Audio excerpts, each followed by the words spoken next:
Véritable success story de la radio Espace Guinée, les Grandes Gueules, détentrices des meilleurs scores radio en Guinée, de la meilleure émission talk show, a donné le créneau horaire du départ au bureau et du retour à la maison, récoltant depuis des années consécutives le titre d'émission la plus écoutée en Guinée, toutes catégories confondues. Un grand total de plus de 5 millions d'auditeurs ont été fidèles au talk show Les GG, diffusé jour après jour sur toutes les stations du réseau Adafo Média de 9h à 10h30, un exploit qui restera longtemps dans les annales de la bande FM en Guinée. Le glas de la crise à la Cour constitutionnelle, mesdames et messieurs, sonné c'était déjà dans les tuyaux. Le Titi s'est tombé hier soir à travers un décret diffusé sur la télévision nationale. Le chef de l'État, le professeur Alpha Condé, a confirmé Mohamed Lamine Bangoura, récemment élu par ses pairs dans les fonctions de président de l'institution, a lieu place de Khalifa Sall, destitué quelques jours plus tôt. Peu avant, Khalifa Sall était devant la presse. Le désormais ex-président de la Cour constitutionnelle a mis l'occasion à profit pour livrer sa part de vérité sur cette crise. Comment réagit-on à ces nouveaux développements? Nous essayons de comprendre ce matin, mesdames et messieurs, avec quelques acteurs, même si c'est un gâteau trop chaud, on va le dire comme ça, parce que beaucoup ce matin ne veulent pas s'exprimer. On essaie de comprendre, en tout cas un peu plus tard dans cette émission. Cette sortie de Khalifa Sall, hier vous l'avez suivi du côté de la maison de la presse. Je pense qu'il faut dire que nous sortons du 2 octobre avec beaucoup de joie. Ouais. Moi, j'étais très très heureux parce que je me disais, enfin, les Guinéens ont au moins un sujet qui les unit. Cette date du 2 octobre a mobilisé des Guinéens et c'était très beau. Le 3 octobre, donc hier, on a ce décret qui sort. Mais avant, on sait que Khalifa Sall avait donc organisé une conférence de presse où il disait ne pas vouloir répondre à des journalistes ou à des particuliers, mais vous suivez bien le cheminement de tous les éléments qui ont constitué sa communication d'hier, vous reconnaissez qu'entre les lignes, il y avait bien entendu ce média dont les Grandes Gueules, ces médias dont les Grandes Gueules qui se sont penchés sur la question de la Cour constitutionnelle. Alors, il faut revenir, il faut rappeler que cette conférence devait avoir lieu lundi à 15h. Lundi matin, vous savez, Moussa Moïse a procédé à ce déballage sur nos antennes. J'imagine que ça a dû contraindre l'ancien président de la Cour constitutionnelle à prendre plus de temps de préparation en vue de mieux apporter les éléments de réponse qui se seraient imposés tout bonnement lors d'une éventuelle conférence de presse. Donc c'est finalement hier qu'il a tenu cette conférence de presse. Lamine, moi, je veux réagir à ce décret par rapport à deux choses. Je pense que le président de la République avait à faire un choix entre un Khalifa Sall qui a à lui seul deux gros problèmes et des frondeurs, des conseillers frondeurs qui ne correspondent pas à la loi. Absolument, dont le profil et la démarche ne sont pas conformes à la loi guinéenne. Revenons sur le cas Khalifa Sall. Côté probité morale, je pense personnellement, et ce n'est qu'un point de vue, il y a beaucoup à redire, il y a à boire et à manger, comme on dit en français, sur le volet probité morale de M. Khalifa Sall. Entre autres éléments qu'on peut apporter à titre de rappel, c'est cette créance auprès de l'État français. Vous, membre du CNT, vous allez vous faire soigner en France, une facture de 70 000 euros vous attend, et vous vous dites d'accord, je vais payer, mais entre-temps, vous vous faufilez, vous rentrez dans votre pays sans payer ces créances-là. Vous attendez qu'il y ait un procès qui vous soit intenté pour ensuite vous engager à le payer. C'est l'histoire donc de Khalifa Sall qui devait à l'État français, au Trésor français. Et donc, il a attendu qu'il y ait un procès contre lui et finalement qu'il s'engage à le verser. Un compte, entre autres, a été ouvert à la Société Générale. Et ce n'est que septembre dernier que M. Khalifa Sall, qui a lu ce discours qui a fait de lui un Guinéen à part, un Guinéen différent, un Guinéen crédible, que lui, il s'engage et que ce n'est que finalement en septembre 2018 qu'il finit de payer cela. Côté probité morale, je trouve qu'il y a un sérieux problème. Deux missions d'inspection qui arrivent finalement ont eu lieu à la Cour constitutionnelle. La première mission est une mission d'inspection d'État. La deuxième mission, c'est la CENTIF dont on a parlé ici dans ce studio. Mais toutes concordent par rapport à ce qu'il y a à lui reprocher. Au moins 2 milliards de francs guinéens restent non justifiés par rapport à ces éléments-là. Alors, le dossier a été transmis à la Cour suprême. Ça patauge, comme on l'a dit il y a quelque temps. Kélé Fassal, dans sa communication, a dit qu'il s'agissait d'un rapport provisoire. Oui. Et qu'il s'étonnait que ça figurait dans les médias. Moi, j'ai simplement envie de dire, les Guinéens, on ne les comprend plus. Chaque fois que ça les arrange, même si c'est provisoire, on est heureux. Le cas Paul Moussa Diawara, c'était provisoire. Le cas Sékou Camara, OGC, c'était provisoire. Les on a grandes tous gueules. applaudi que la mesure a été prise. Pourquoi ne pas en faire autant du cas Kélé Fassal, qui en réalité ne devrait pas souffrir d'un iota de soupçon. Ça ne devrait pas exister pour quelqu'un qui conduit la Cour constitutionnelle. Je rappelle que cette Cour a obligation d'être blanche comme neige. Malheureusement, ce n'est pas le cas aujourd'hui. On refuse ce comité de trésorerie, on refuse cette instance de gestion souhaitée par les membres, donc les conseillers de la Cour constitutionnelle. Pourtant, avec le cas Martine Condé, c'est bien Kélé Fassal qui a dit qu'il y avait même une plus-value constitutionnelle à avoir un tel comité de gérance autour de Madame Martine Condé. La loi que l'on applique et que l'on exige des autres, on se la refuse à soi-même, et c'est encore Monsieur Kélé Fassal. Côté probité morale, donc, comme je le disais tantôt, il y a à boire et à manger. De l'autre côté, et c'est le deuxième problème qu'a Kélé Fassal par rapport à la Cour constitutionnelle, il ne bénéficie plus si vous voulez, de la légitimité, de la bénédiction de ses pairs. Tous les autres conseillers l'ont mis à côté à cause de ces éléments dont je suis en train de parler. Moi, je veux, avant d'avancer, et ça va être le dernier pan de ma communication, je veux simplement dire à nos auditeurs qu'un journaliste, et même les grandes gueules pour particulariser cela, nous avons une obligation qui est à la fois déontologique, mais une obligation qui est éthique. Les grandes gueules. Qu'est-ce que notre conscience nous dicte en pareille circonstance? Faut-il se taire sur un Kélé Fassal sur lequel il y a beaucoup trop de soupçons, pour que finalement on se mette du côté des frondeurs, pour qu'on se mette du côté de Kélé Fassal pour juguler la crise qui a commencé avec les frondeurs? Ou est-ce qu'il faut soutenir tout simplement la vérité? Nous avons fait le choix de la vérité pour dire aux Guinéens, écoutez, même si la démarche engagée par les frondeurs, que nous ne soutenons pas, je n'ai pas vu un seul journaliste dans ce studio qui a soutenu les frondeurs et leur démarche. On a dit qu'elle n'est pas conforme à la loi. On a parlé de cette motion comment ils l'ont appelée déjà? Cette motion de défiance, conformément à l'analyse de vrais juristes dans ce pays. On a dit qu'une motion de défiance ne s'appliquait pas aux entités juridiques comme la Cour constitutionnelle, aux entités constitutionnelles comme la Cour constitutionnelle, mais simplement aux entités politiques. Et de ce point de vue-là, on a dit la démarche des frondeurs, voilà, eux, ça, on ne pouvait pas la soutenir, il faut encore le redire dans ce studio-là. Mais en même temps, il faut dire que Kélé Fassal, d'un point de vue des éléments que nous avons sous la main, absolument, parce qu'on ne raconte pas des histoires, et d'un point de vue des éléments que nous avons donc sous la main, par rapport à Kélé Fassal, mais également par rapport aux frondeurs, je pense sincèrement qu'aucun des conseillers de cette Cour constitutionnelle ne devrait y être aujourd'hui. C'est mon point de vue, et je ne fais que le faire savoir.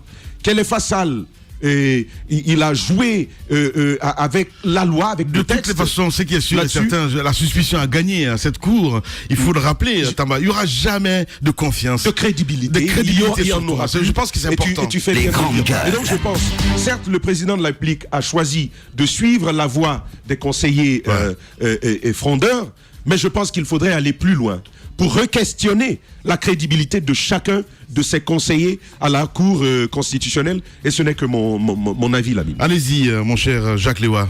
Moi, je pense que quand le débat a commencé dans ce studio, lorsque les activistes de la société civile avaient voulu prendre la rue, d'abord ils l'ont pris par 2 fois pour contester contre la démarche des frondeurs.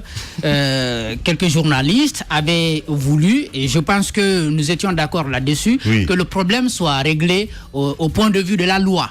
Et les juristes se sont invités dans le débat, ils ont fait une lecture, à mon avis, qui était si vous voulez, tout à fait impartial, et une lecture qui pouvait permettre, n'est-ce pas, à nous profanes de comprendre mieux la crise.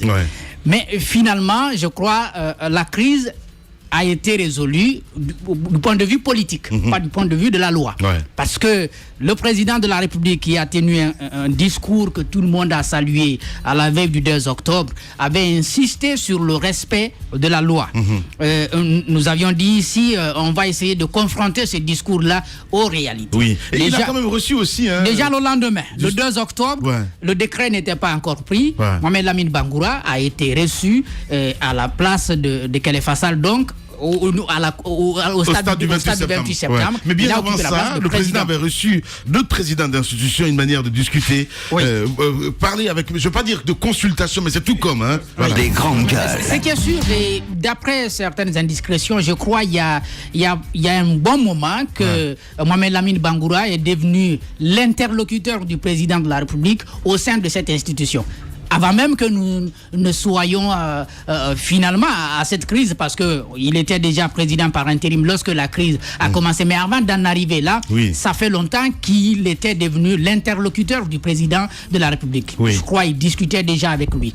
Il y a eu plusieurs soupçons. Oui. Les soupçons même autour de la démarche qu'allait entreprendre, n'est-ce pas, le président de la République. Oui. On s'est dit, est-ce qu'il va confirmer ce décret? C'est qui pourrait confirmer du côté de l'opinion les soupçons, bien naturellement, qu'on a toujours lui concernant vis-à-vis de cette cour et vis-à-vis de ce qu'il pourrait faire après 2020.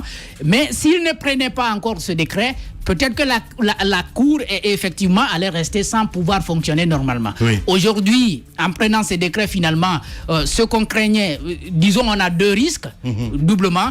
La loi, elle, n'a pas été respectée et la crise, disons, va finir d'une certaine façon parce que Khalifa...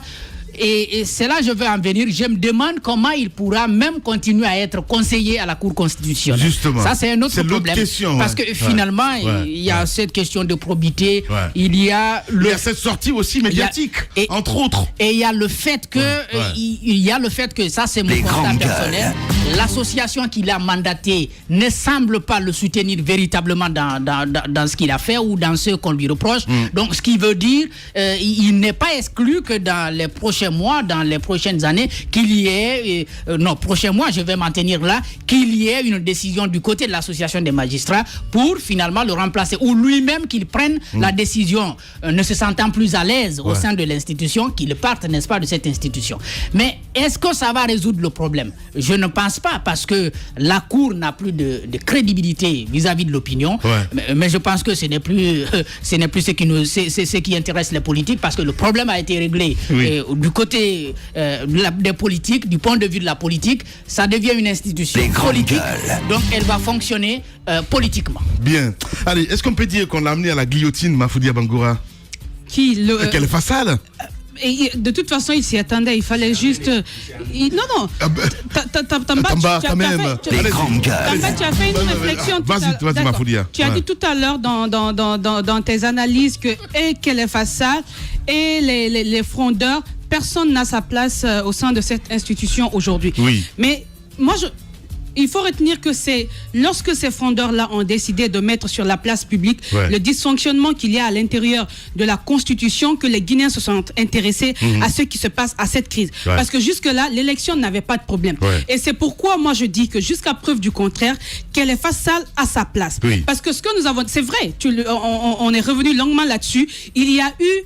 En tout cas, selon ces rapports d'inspection, il y a eu malversation, il y a eu mauvaise gestion.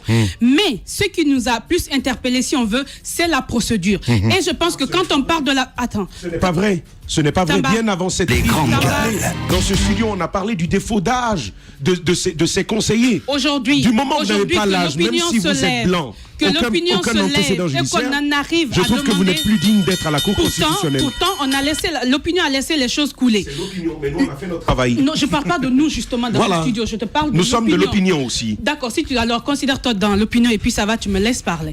Ce que je veux dire, c'est que l'opinion jusque-là ne s'était pas très bien intéressée. On s'est intéressé lorsque les frondeurs se sont levés et ont voulu destituer. Parce que pour beaucoup, destituer Khalifa veut dire laisser, si on veut, la place à un troisième mandat avec le chef de l'État. C'est ce qui a indigné. Et aujourd'hui, si Khalifa Sall quitte, ce n'est même pas un problème lorsqu'on met sur la place publique les preuves que Khalifa Sall a mal géré. Je le disais tantôt, s'il a mal géré, et bien qu'il réponde devant la loi. Mais lorsque ceux qui sont censés destituer Khalifa Sall violent la loi, il y a un véritable problème. Ceux-ci non plus n'ont pas leur raison d'être. Mais avant que eux ils ne quittent, il y a d'abord à garder Khalifa Sall, parce que jusqu'à preuve de contraire, Khalifa Sall. C'est pourquoi moi je dis c'est frondeur. Il l'a dit hier, hein, pour l'instant, il reste président jusqu'en 2020. C'est frondeur. Il l'a dit hier. C'est frondeur.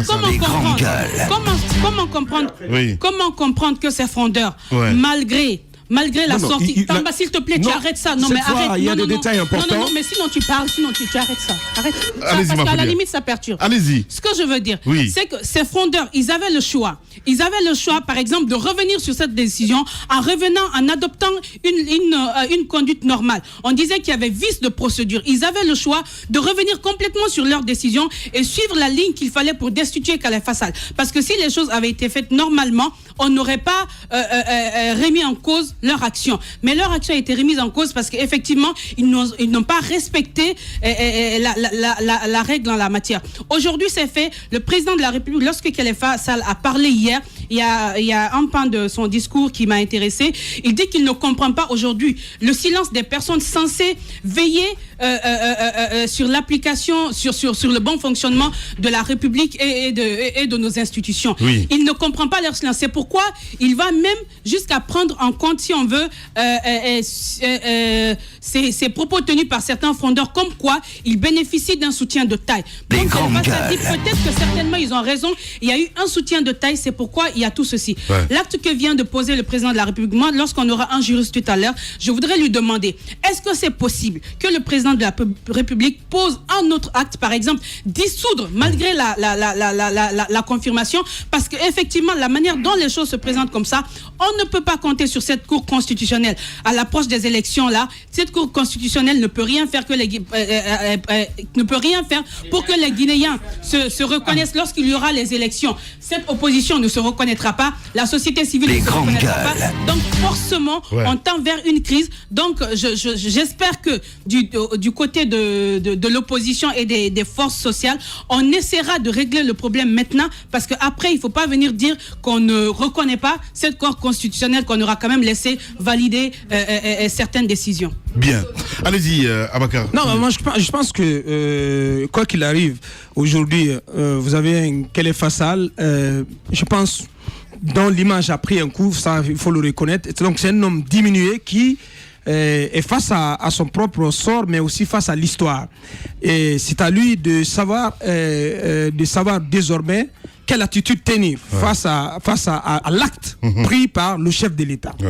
Il a fait cette sortie hier et malheureusement, j'ai constaté en lisant les comptes rendus dans la presse que M. Khalifa Sall a confirmé tout ce qui a été dit ici par Moussa Mouissila, et je pense que c'est donc tout à fait à l'honneur de l'émission. C'est qui nous réconforte, parce que je craignais qu'il aille dans des démentis pour dire que ce qui a été dit sur lui n'était pas vrai. Mais au contraire, je reconnais qu'il y a eu donc des manquements, qu'il y a eu une mission d'inspection donc qui a établi un rapport provisoire que j'ai consulté, je vous ai en parlé, et c'est assez accablant contre M. Khalifa Sall, contre sa gestion. Il y a eu par la suite la CENTIF, la cellule nationale de traitement des informations financières, qui fait rougir les yeux des cadres. Et vous savez que c'est une structure qui est dont le travail est frappé par le sceau de la confidentialité, de la discrétion, donc du secret. Mais la mine, croyez-moi, il y a moins de cadres, pour ne pas dire qu'il n'y a pas un seul cadre dans ce pays qui n'est pas épinglé devant la CENTIF. Les rapports existent, les documents existent, mais c'est assez compliqué de se les procurer.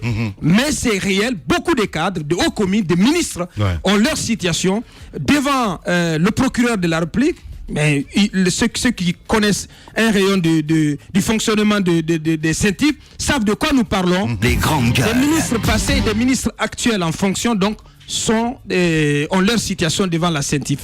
Mais pour revenir au cas de Khalifa Sall, la CENTIF aussi va faire un travail d'enquête sur ses comptes au niveau de Ecobank, mais aussi sur ses biens mobiliers et immobiliers. Lui-même, il le reconnaît. Je pense qu'à partir de là, son image qui prend un coup et toutes ces informations que lui-même a énoncées hier devant la presse confirment confirme ce que Moussa Moïse a dit dans ce studio. Je pense que donc sur le plan de l'image, sur le plan donc de la probité morale, comme Tamba l'a dit, c'est un homme qui a pris un coup et qui donc devrait à partir de là se dire est-ce qu'il est nécessaire donc de continuer la lutte. Ouais. C'est extrêmement important. Donc c'est un homme qui seul donc dans son fort intérieur est contraint de faire cette réflexion, de faire cette introspection. Et que lui reste-t-il, Khalifa Sall, en termes d'honneur, en termes d'image, pour pouvoir continuer à se battre? C'est vrai, hier, il a dit qu'il est président de la Cour constitutionnelle jusqu'en 2020 et que c'est lui qui va donc transmettre le pouvoir au successeur d'Alpha Condé, mais c'était avant le décret. Je dis à Mafoudia, les grandes gueules. Le décret, il est pris. La page est tournée. Ouais. On attend. Attaqué maintenant. Effectivement, j'en venais à cela. Ouais. Ouais. Il reste. Donc, c'est pourquoi j'ai dit qu'elle est face à. Donc, il va faire cette introspection. Et se dire est-ce qu'il est opportun pour lui de continuer la lutte. Continuer la lutte, ce serait donc d'attaquer ce décret, le décret du président de la République qui a été diffusé hier, devant la Cour suprême. Donc il peut l'attaquer pour illégalité, pour défaut de légalité. Les grandes gueules. C'est un homme libre donc qui fait ce travail d'introspection à l'échelle personnelle, à l'échelle individuelle, donc pour savoir est-ce qu'il va continuer ou pas. Et Tamba, je suis entièrement d'accord avec lui. C'est-à-dire que de l'autre côté aussi, les frondeurs, c'est tout. Dans ce studio, depuis le début jusqu'à maintenant, nous n'avons pas varié de position. Ouais. C'est que leur démarche a été tout à fait contraire à la procédure. Mm-hmm. La procédure aurait été que, depuis qu'ils étaient au courant de tous ces manquements et reprochés à Khalifa Sall, à la gestion de Khalifa Sall, la procédure aurait été de saisir la Cour suprême pour que celle-ci constate que M. Khalifa Sall a été convaincu ou s'est rendu coupable de crimes ou de délits ou de parjure. Parce que ce sont les trois raisons qui peuvent donc contribuer être des facteurs déclencheurs de la destitution ou de l'empêchement définitif du président de la Cour constitutionnelle. Donc cela n'a pas été fait, la procédure a été viciée et je pense que c'est ce qui pose plus de problème aujourd'hui que les manquements reprochés à la gestion de M. Khalifa Sall. L'un dans l'autre, le vin est tiré et je pense qu'on attend les réactions au sein de la classe politique, au sein de la société civile pour savoir ce qui va advenir donc de cette situation. Mais pour ma part, Khalifa Sall, après tout ce qui a été dit sur sa personne, sur sa gestion, parce que il y a eu véritablement, j'ai consulté ce rapport d'inspection, j'étais convaincu que c'était a priori que c'était le contraire, qu'on avait voulu donc accabler quelqu'un qui était perçu comme un verrou à un agenda caché, mais quand j'ai consulté ce rapport, honnêtement, c'était pas du tout à l'honneur de M. Khalifa Sall. Il l'a dit, il l'a reconnu lui-même hier. Et quand il va jusqu'à reconnaître qu'il avait une dette auprès de l'État français, je pense que c'est extrêmement grave. Ouais. C'est extrêmement grave. Ouais. Donc, c'est le méli-mélo total. Mais apparemment, c'est décidé. Donc, le président, il a décidé donc de confirmer Mohamed Lamine. Mohamed Lamine aussi, donc, sur qui pèse aussi beaucoup de soupçons en termes sur le plan de la probité morale et tout ça, mais nous n'avons pas de preuves contre lui pour le moment. Ouais. Donc attendons de voir ce qui va se passer. Allez-y Jacques, pour clore. J'étais en train de répondre à ce que Mafoudia disait parce qu'elle a fini par demander à ce que l'opposition et puis la société civile fassent quelque chose au lieu de venir dénoncer après la crédibilité de l'institution. Je pense que cette opposition, ces acteurs de la société civile, le leader a avec le représentant qui doit aller, que ce soit à la CENI, que ce soit, n'est-ce pas, à toutes les institutions où on envoie les gens. C'est pourquoi nous avons toutes les institutions qui ne fonctionnent pas normalement. Bien. C'est pourquoi toutes les institutions sont affaiblies. Et ce n'est qu'à l'avantage, bien naturellement, de celui qui veut jouer avec les institutions. Bien, nous sommes en 2018 et vous êtes au pays d'Alpha Condé. Véritable success story de la radio Espace Guinée, les grandes gueules, détentrices des meilleurs scores radio en Guinée, de la meilleure émission talk show, a donné le créneau horaire du départ au bureau et du retour à la maison, récoltant depuis des années consécutives le titre d'émission la plus écoutée en Guinée, toutes catégories confondues. Un grand total de plus de 5 millions d'auditeurs ont été fidèles au talk show Les GG, diffusé jour après jour sur toutes les stations du réseau Adafo Média de 9h à 10h30, un exploit qui restera longtemps dans les annales de la bande FM en Guinée.